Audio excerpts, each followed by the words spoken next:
여러분 안녕하십니까? 오늘은 조현병 환자 범죄에 대해서 알아보겠습니다. 요즘 가장 무서운 살인 사건이 바로 조현병 환자 범죄입니다. 어머니를 살해하기도 하고 아내와 형을 죽이기도 합니다. 혹은 자신을 치료하는 의사를 흉기로 찌르기도 합니다. 조현병은 이렇게 한마디로 비정상적인 지각과 사고 행동을 하는 정신질환입니다.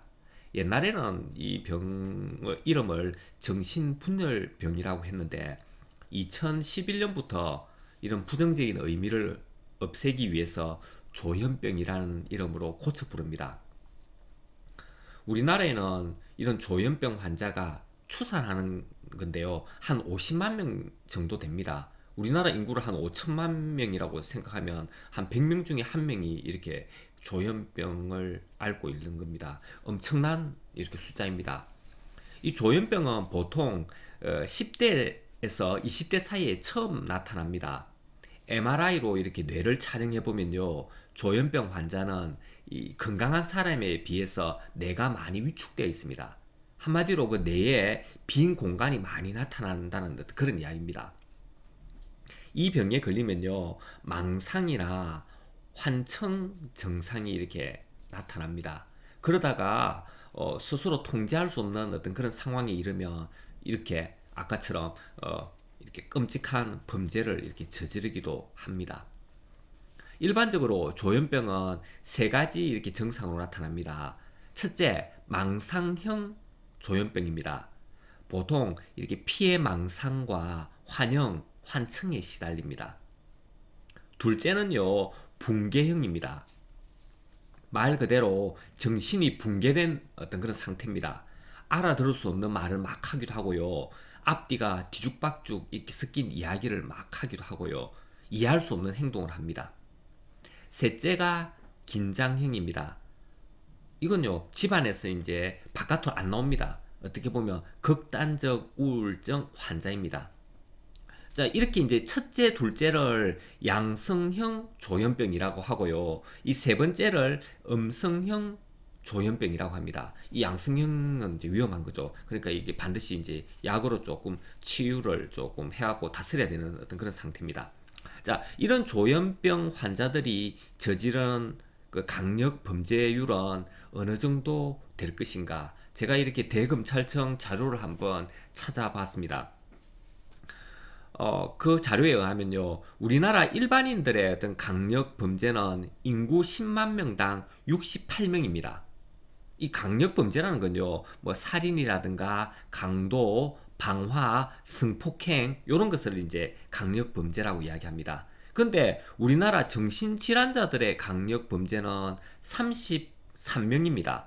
그러니까 일반인들에 비하면 절반도 이렇게 안 되는 겁니다.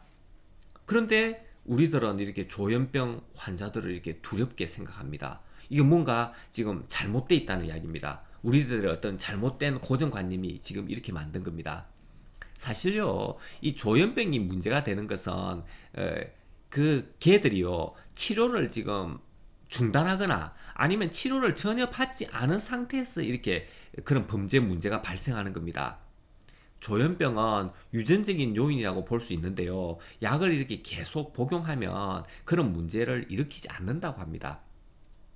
그런데 우리들은 그 개들을요, 격리 수용하지 않아서 지금 문제가 발생하고 있다고 지금 잘못 지금 오해를 하고 있는 겁니다.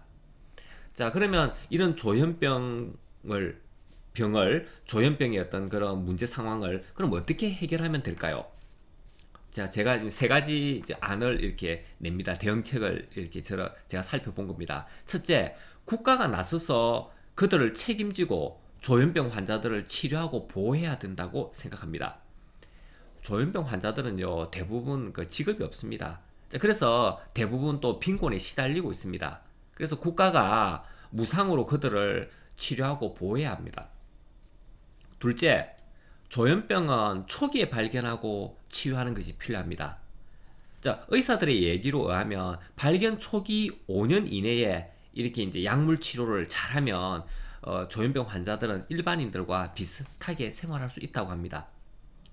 그리고 전 세계 정신의학계도 정신질환은 조기에 발견해서 치료하는 것이 대세인데 우리나라는 악화될 때까지 그냥 냅두다가 나중에 이제 심각한 상황이 오면 이제 해결책을 찾고 있는 겁니다. 자, 그리고 셋째, 일반인들의 어떤 그런 편견을 바꾸는 인식 전환을 해야 합니다.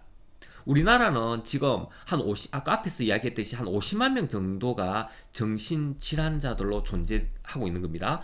그런데 그들을 모두 잠재적 범죄자로 지금 분류해서는 안 된다는 이야기입니다. 이들도 우리와 함께 더불어 살아가야 할 우리의 이웃이기 때문입니다. 자, 오늘은 조현병 환자, 그들은 위험할까 약자일까에 대해서 한번 알아보았습니다. 시청해 주셔서 감사합니다. 배짱이 가라사대였습니다.